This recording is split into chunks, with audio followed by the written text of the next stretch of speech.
Hello students, welcome to my channel. तो देखिए, आपके बीए सेकेंड ईयर के फोर्थ सेमेस्टर हिस्ट्री की क्लास मैंने शुरू कर दी है, जिसमें आपको पढ़ना है हिस्ट्री ऑफ मॉडर्न वर्ल्ड यानी आधुनिक विश्व का इतिहास। आपको अपने बीए फोर्थ सेमेस्टर के अंतर्गत पढ़ना है और लगातार मैं आपके सिलेबस के जो टॉपिक हैं उन पर वीडियोस अपलोड कर रही हूँ, ताकि आपका एग्जाम से पहले पूरा कंप्लीट करवा दूँ। और मॉडल पेपर की वीडियोस जल्द अपलोड करूंगी, जिसके बेसिस पे आप अपने एग्जाम की तैयारी कीजिएगा। तो पहले जैसे जैसे सीक्वेंस में क्लास आपकी आ रही है हिस्ट्री की, आप उसको पढ़ते रहिए। इसके अलावा आपके अन्य सभी सब्जेक्ट की भी क्लास चैनल पे लगातार आ रही हैं और आती रहेंगी, तो चैनल से जुड़े रहिए और अच्छे से पढ़ाई करते रहिए। तो देखिए, हिस्ट्री आपके बीए फोर्थ सेमेस्टर हिस्ट्री का जो सिलेबस है उसका यूनिट नंबर 1 एंड 2 पूरा कंप्लीट करा दिया है मैंने। आपको पुनर्जागरण से शुरुआत करना था यूनिट नंबर 1 से, तो यूनिट नंबर 1 पर 2 वीडियो मैंने बना रखी है और यूनिट नंबर 2 पर भी 2 वीडियो मैंने बना दी है, जिसमें इंग्लैंड की क्रांति, गौरवपूर्ण क्रांति करा दी और औद्योगिक क्रांति भी करा दिया। सब कुछ पूरा कंप्लीट करा दिया। और यूनिट नंबर 3 में आपको पढ़ना है अमेरिका की क्रांति और फ्रांस की क्रांति और इनके कारण। इन सारी चीजों को आपको पढ़ना है अपने यूनिट नंबर 3 के अंतर्गत। तो आज की इस वीडियो में हम अमेरिका की क्रांति को पढ़ने वाले हैं और अगली जो वीडियो आएगी उसमें हम फ्रांस की क्रांति पढ़ेंगे।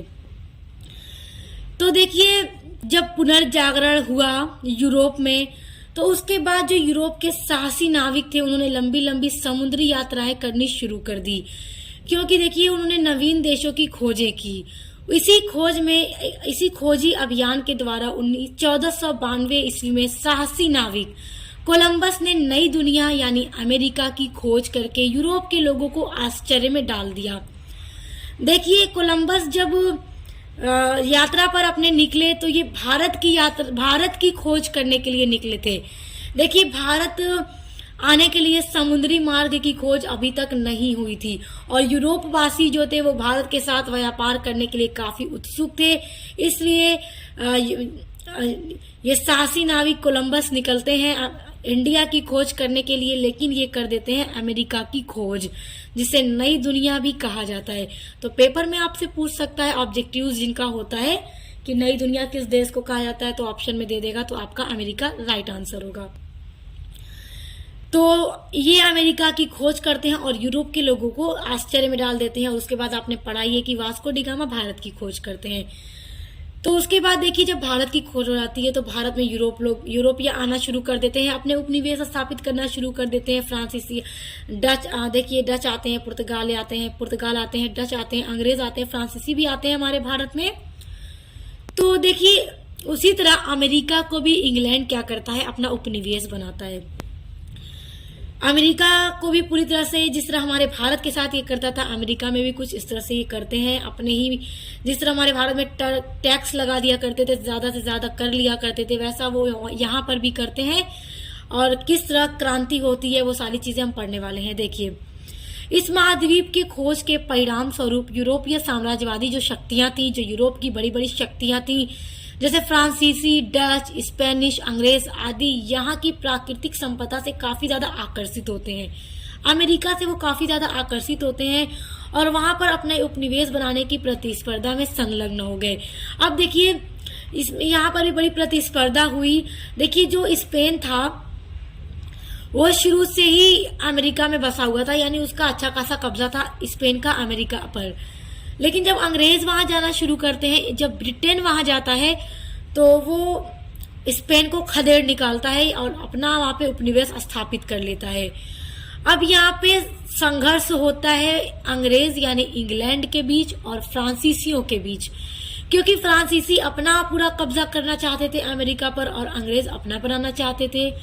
जिस तरह हमारे भारत में उपनिवेश बनाने के लिए इन लोगों की काफी आपस में संघर्ष हुए थे, युद्ध हुआ था कर्नाटक का, तो उसी तरह यहाँ पर भी होता है इंग्लैंड और फ्रांस के बीच में युद्ध, जिसमें जो अंग्रेज हैं वो जीत जाते हैं और फ्रांस को हार का सामना करना पड़ता है। देखिए, किंतु धीरे धीरे फ्रांस और इंग्लैंड भी वहां रह गए, क्योंकि स्पेन को तो इंग्लैंड ने पहले ही खदेड़ दिया था। कनाडा जो उत्तरी अमेरिका था उस पर पूरी तरह से फ्रांस का कब्जा था। तो अब उसके अलावा देखिए, 17वीं शताब्दी तक अंग्रेज जो थे अमेरिका में अपने 13 उपनिवेश स्थापित करने में पूरी तरह से सफल हो गए थे। देखिए कनाडा पर फ्रांस का कब्जा था, लेकिन जब फ्रांस और इंग्लैंड के बीच संघर्ष शुरू होता है, युद्ध शुरू होता है, तो उसमें क्या होता है, फ्रांस को हार का सामना करना पड़ता है, इंग्लैंड की जीत होती है और फ्रांस को वहां से भागना पड़ता है। अब देखिए, अब अंग्रेज अमेरिका की प्राकृतिक संपदा व वहां के निवासियों का आर्थिक शोषण करने लगे, जिस तरह वो हमारे भारत में करते थे। उन पर टैक्स थोपते थे और उनसे कहते थे कि तुम हमारी परमिशन के बिना ये व्यापार नहीं कर सकते, ऐसे नहीं कर सकते, वैसे नहीं कर सकते। पूरी तरह से वहां के लोगों का, वहां के निवासियों का शोषण करने लगे। यहाँ पर अंग्रेजों ने भूमि खरीद कर बड़े बड़े फार्म बना लिए और अफ्रीका के दासों को लाकर वहां पे खेती भी कराने लगे थे। इस प्रकार अमेरिका के जो मूल निवासी थे केवल श्रमिक व कृषक बनकर रह गए और पूंजीपति वर्ग व्यापार, कृषि एवं उद्योग आदि से लाभ अर्जित करने लगा और इस प्रकार अमेरिका का धन अब इंग्लैंड जाने लगा। जिस तरह से ये अंग्रेजों ने हमारे भारत का धन ले जाकर अपने इंग्लैंड में ले जाते थे यहाँ से काम कर करके, उसी तरह अमेरिका का जो धन था वो पूरी तरह से इंग्लैंड जाने लगा था। पूरी तरह से ये अमेरिका के निवासियों का शोषण किया करते थे। इसी के साथ ब्रिटिश प्रधानमंत्रियों की दूरदर्शी नीतियों तथा इंग्लैंड के राजा जॉर्ज तृतीय की अयोग्यता के फलस्वरूप कपिते ऐसी परिस्थितियां उत्पन्न हो गई कि अमेरिकी आंदोलन के लिए बाध्य हो गए, क्योंकि यहाँ इंग्लैंड वाले जो थे इतनी अजीब अजीब नीतियां बनाते थे, इतना टैक्स लेने लगे। पहले तो ये जो उपनिवेश 13 थे, इनको ऐसा नहीं लगता था, ये सोचे थे ठीक है आए व्यापार करते हैं, करें, हमें कोई दिक्कत नहीं है। लेकिन धीरे धीरे इनका शोषण इतना तेजी से बढ़ने लगा था कि अब इन्होंने क्या किया, आंदोलन के लिए ये बाध्य हो चुके थे। अब इन्हें क्रांति चाहिए थी और ये आजाद रहना चाहते थे, स्वतंत्र रहना चाहते थे, गुलाम बनकर नहीं रहना चाहते थे। तो इसलिए इन्होंने आंदोलन करना भी शुरू किया। देखिए, जॉर्ज वाशिंगटन के नेतृत्व में अमेरिका वासियों ने अंग्रेजों के विरुद्ध क्या किया, स्वाधीनता का आंदोलन का बिगुल बजा दिया।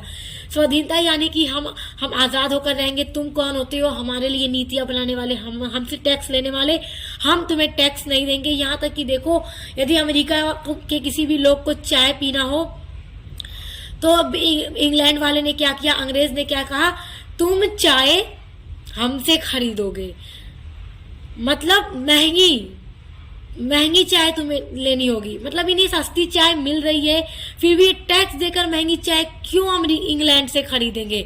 तो इस सब चीजों से ये बुरी तरह से बाध्य हो चुके थे और स्वाधीनता का आंदोलन करना शुरू कर दिया कि हम आजाद रहेंगे, तुम कौन होते हो हम पर शासन करने वाले। और फिर अमेरिकियों को ये भी लगा कि जब फ्रांस जैसी शक्ति यहाँ से भाग सकती है तो इंग्लैंड को भी यहाँ से भगाना मुश्किल काम नहीं है, बस हमें एक होने की जरूरत है। जो हम आज यूनाइटेड स्टेट ऑफ अमेरिका देख रहे हैं, संयुक्त राज्य अमेरिका, वो पहले ऐसा नहीं था। इस समय वो अलग अलग क्षेत्र में बटा हुआ था, अलग अलग उपनिवेश था। लेकिन फिर उन्होंने सोचा हम एक रहेंगे, एक होकर हम आंदोलन करेंगे, तभी हम इंग्लैंड के लोगों को, इन अंग्रेजों को यहाँ से खदेड़ कर भगा पाएंगे और हम आजाद हो जाएंगे। तो अमेरिकी अपने उद्देश्य में सफल रहता था, ब्रिटेन को भी पराजय का मुंह देखना पड़ा और अमेरिका की क्रांति होती है। तो क्रांति जो होती है उसके क्या कारण थे, आइए उसके बारे में पूरा डिटेल में पढ़ते हैं कि आखिर अमेरिकी क्रांति होने के क्या क्या रीजन थे, किन कारणों से अमेरिका की क्रांति संपन्न होती है और अंग्रेजों को यहाँ से भागना पड़ता है। देखिए, जो इंग्लैंड की सरकार थी तो उसके द्वारा अमेरिकनों के आर्थिक शोषण व अमानवीय कार्यों ने अमेरिकी जनमानस को इंग्लैंड के विरुद्ध विद्रोह करने के लिए विवश कर दिया। क्योंकि अब लोग सोच रहे थे, अब अमेरिकी वासियों को ये लगा कि अब बहुत हो गया, अब हम शोषण नहीं बर्दाश्त करेंगे, हम अपने ऊपर अत्याचार बर्दाश्त नहीं करेंगे, अब हम विद्रोह करेंगे, आवाज उठाएंगे और आजाद होकर रहेंगे। बस इसके लिए संयुक्त होने की जरूरत है, एक होने की जरूरत है।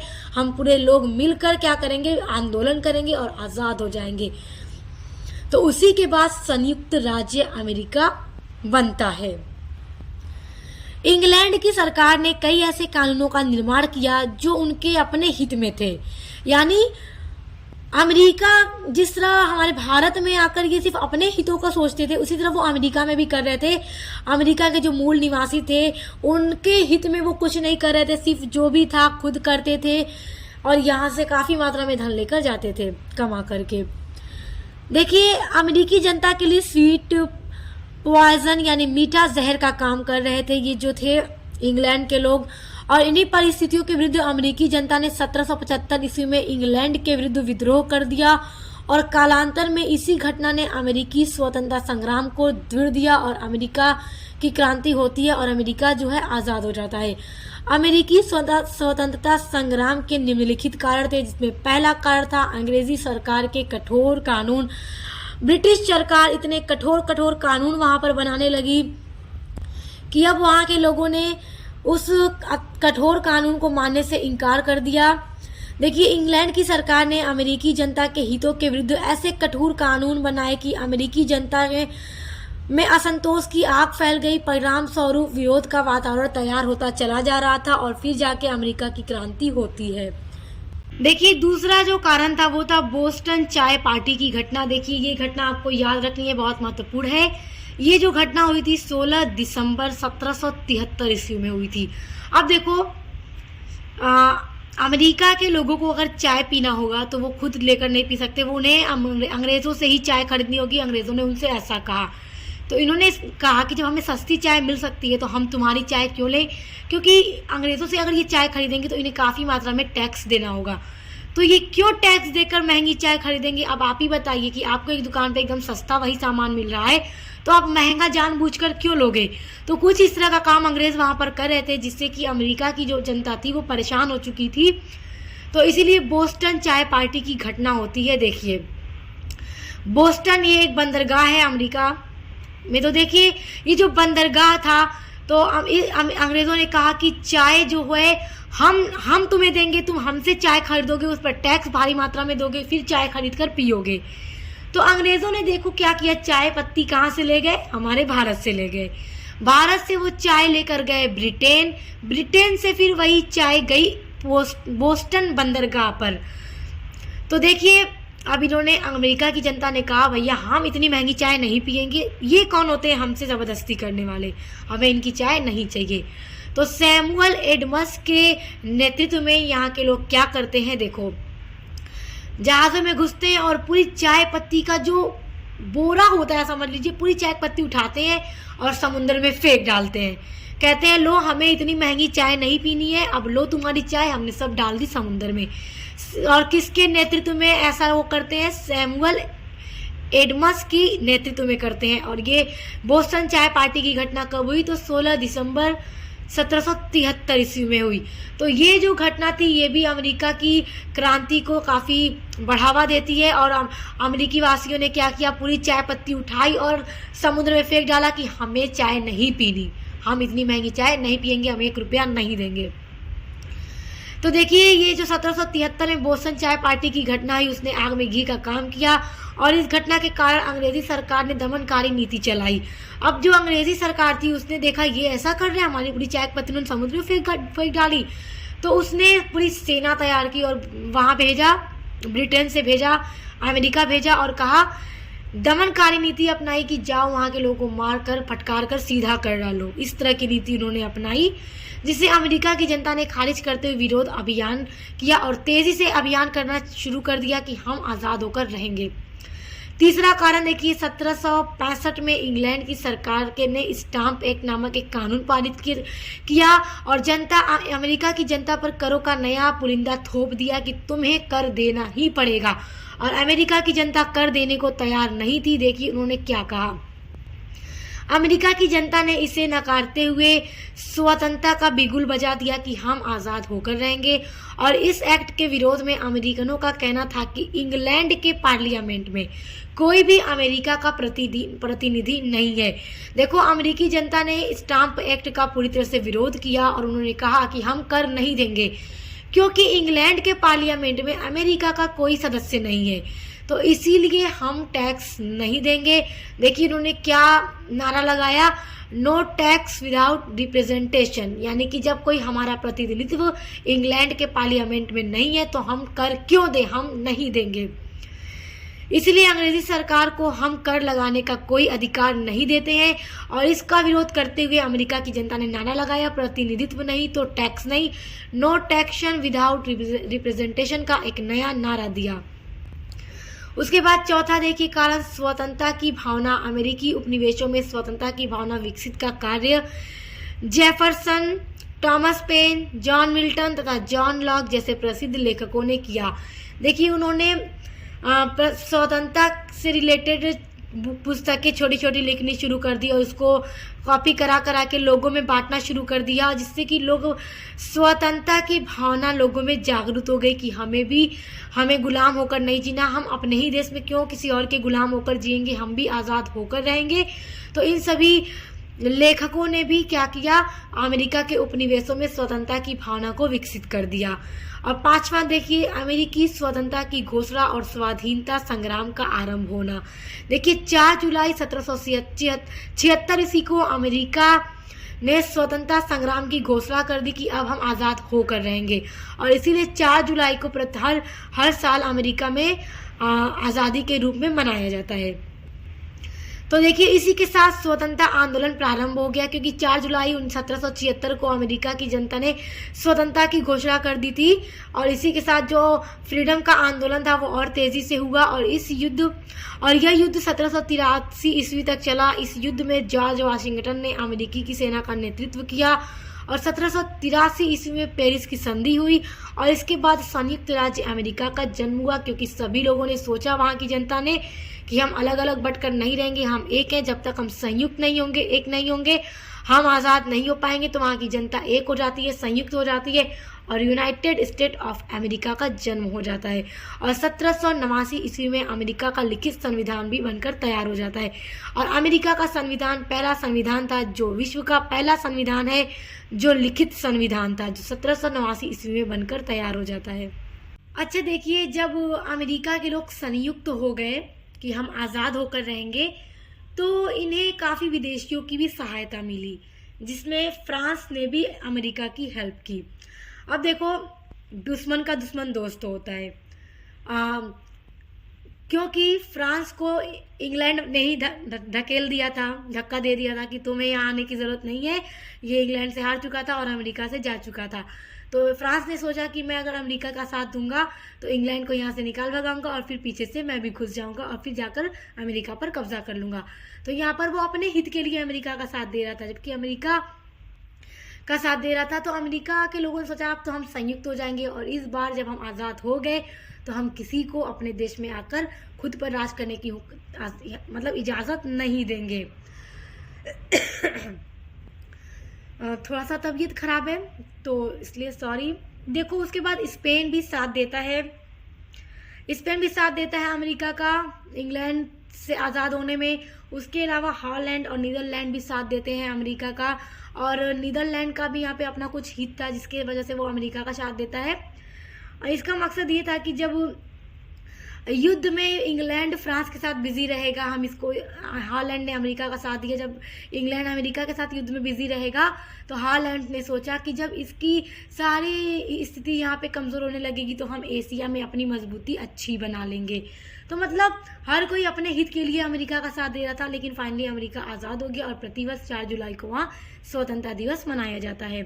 और याद रखिएगा, अमेरिका का जो कानून था पहला लिखित संविधान था। और देखिए यहाँ पर मैं आपको एक और इम्पॉर्टेंट बात बता दूं कि अमेरिका का जो संविधान था पहला लिखित संविधान था, और इसी के बाद देखिए अभी तक जहाँ विश्व जो था, या इस समय में विश्व जो था अभी तक राजतंत्र को देख रहा था, तो इसमें लोकतंत्र की स्थापना हो गई, यानी कि जनता ही चुनेगी, और लिखित संविधान बना जिसमें लोगों को अधिकार भी दिया गया। तो याद रखिएगा। आई होप आप अमेरिका की क्रांति बहुत अच्छे से समझ गए होंगे। अच्छा, अब हम देख लेते हैं अमेरिकी क्रांति के परिणाम या उसकी उपलब्धियां। देखिए बहुत सिंपल है, आप इसको याद रखिएगा क्योंकि एग्जाम के लिए आपके महत्वपूर्ण है। अमेरिका की क्रांति विश्व इतिहास की एक अभूतपूर्व घटना थी और इस क्रांति ने संपूर्ण विश्व पर कई अमीर प्रभाव भी स्थापित किए। देखिए इंग्लैंड और फ्रांस तो इस क्रांति से सीधे प्रभावित हुए और साथ ही इस क्रांति के फलस्वरूप विश्व को एक नई दिशा भी मिली। इस क्रांति के देखिए क्या क्या परिणाम थे, जिसमें पहला है कि इस क्रांति के फलस्वरूप एक विशाल भूभाग संयुक्त राज्य America, United state of America की स्थापना हुई। दूसरा है कि इस क्रांति के फलस्वरूप जब अमेरिका की क्रांति हुई तो इसके बाद विश्व को लिखित संविधान मिला एवं गणतंत्रीय शासन प्रणाली का उपहार भी प्राप्त हुआ। अभी तक जो राजतंत्र चल रहा था, यानी कि परिवार के वंशज ही क्या होते थे, शासक बनते थे, मगर ऐसा सब कुछ खत्म हो गया और गणतंत्रीय शासन प्रणाली की शुरुआत हुई। रिपब्लिक का कॉन्सेप्ट जो हम पढ़ते हैं वो अमेरिका से ही हमें मिला है। तो मतलब जनता ही चुनेगी, इलेक्शन होगा, जनता चुनेगी। और देखिए तीसरा है फ्रांस की क्रांति प्रत्यक्ष रूप से भी प्रभावित हुई। फ्रांस की क्रांति को हम अगली वीडियो में पढ़ेंगे। चौथा परिणाम देखिए, विश्व में अन्य उपनिवेश भी स्वतंत्रता के लिए संघर्ष की ओर उन्मुख हुए। जहां जहां पर इंग्लैंड ने अपने उपनिवेश स्थापित कर रखे थे, उन सभी देश भी अब मतलब उन्हें भी इससे काफी वो मिला कि हमें भी आजादी चाहिए। देखिए पांचवा है, विश्व के पटल पर संयुक्त राज्य अमेरिका जैसी शक्तिशाली राष्ट्र का अभ्युदय हुआ। छठा है, स्वतंत्रता संग्राम के पश्चात अमेरिका ने संघीय शासन प्रणाली की भी स्थापना हुई। सातवां है, धीरे धीरे अमेरिका में प्रचलित जो दास प्रथा थी वो भी समाप्त हो गई। तो अमेरिका क्रांति के बाद ये जो उपलब्धियां हैं आप इन्हें याद रखिएगा, बहुत महत्वपूर्ण है। एग्जाम में जब आपसे अमेरिका की क्रांति पूछे तो ये आप पूरा डिटेल में जरूर लिखिएगा। आई होप आप समझ गए होंगे। तो यह वीडियो यहीं पर खत्म होता है। इसके अलावा यदि आप अपने BA 4 सेमेस्टर में इंग्लिश लिटरेचर पढ़ते हैं, सोशियोलॉजी पढ़ते हैं, इकोनॉमिक्स पढ़ते हैं, कोई भी सब्जेक्ट आप पढ़ते हैं तो उसके लिए भी चैनल पर विजिट कीजिएगा। आपकी सभी सब्जेक्ट की क्लास कराई जा रही है। तो अब मिलते हैं नेक्स्ट वीडियो के साथ।